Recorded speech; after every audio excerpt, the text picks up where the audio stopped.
magpapasko na. May love life ka na ba?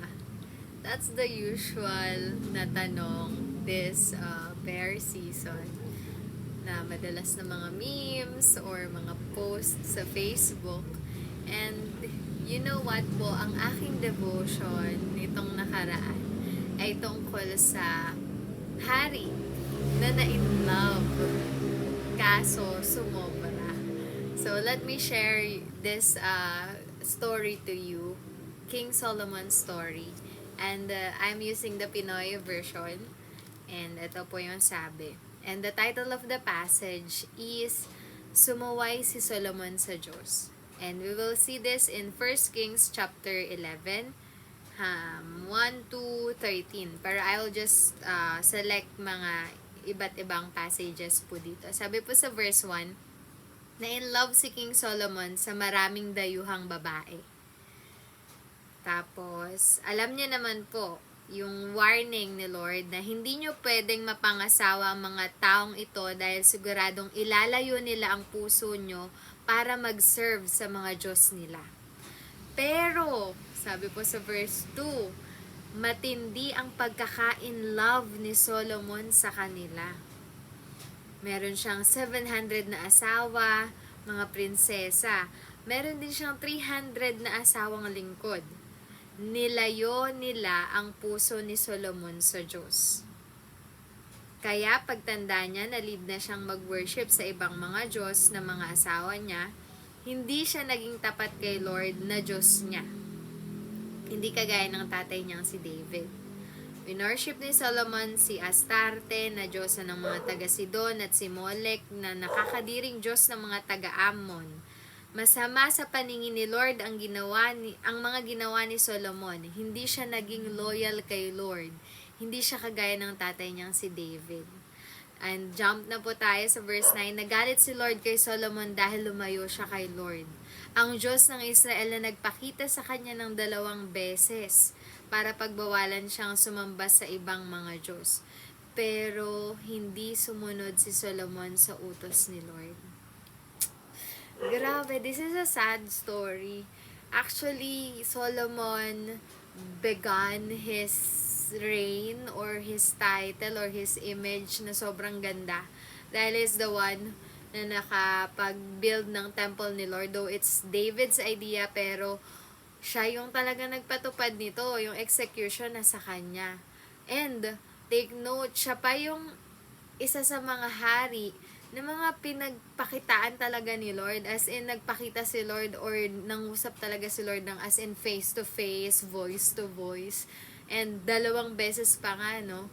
So, Solomon had many good encounters, as in powerful encounters sa Lord to the point nga na humanga si Lord sa kanya kasi instead na karangalan, kayamanan, kasikatan, yung hiningi niya, ang hiningi niya is wisdom, which the Lord is so pleased sa kanyang sagot. Pero dahil lang na in love siya, naku po, ayan, dami po sa atin yung mga ganyan, 'di ba? Na kapag, sabi nga po ni Baltasar, kapag ang pag-ibig nasok sa puso nino man, hahamakin ang lahat. Masunod ka lamang. Grabe. At iyon na nga ang nangyari kay Solomon, no? And kung we will just go back to the 10 Commandments, which is the first commandment, sabi po sa Exodus 20 verse 3, huwag kang mag-worship ng ibang Diyos except sa akin. Grabe, na-in love lang naman tong si Solomon. At nag-lead ito sa pag-worship ng ibang Diyos. Kasi nga, ang kanyang mga na-in love na babae ay mga sumasamba sa ibang Diyos-Diyosan or nasa ibang mga lahi na nakakadiri, yun yung term nagalit si Lord sa ginawa ni Solomon kasi apakasama ng tingin ni Lord sa kanya. Imagine yung una niyang like title na na-earn or yung patotoo niya na siya ang wisest king, sobrang yaman na king, sobrang sikat na king actually. Pero grabe, just because na in love siya sa hindi dapat ka-inlovean at sumobra nga, sabi doon, napakatindi ng pagkaka-inlove ni Solomon sa kanila.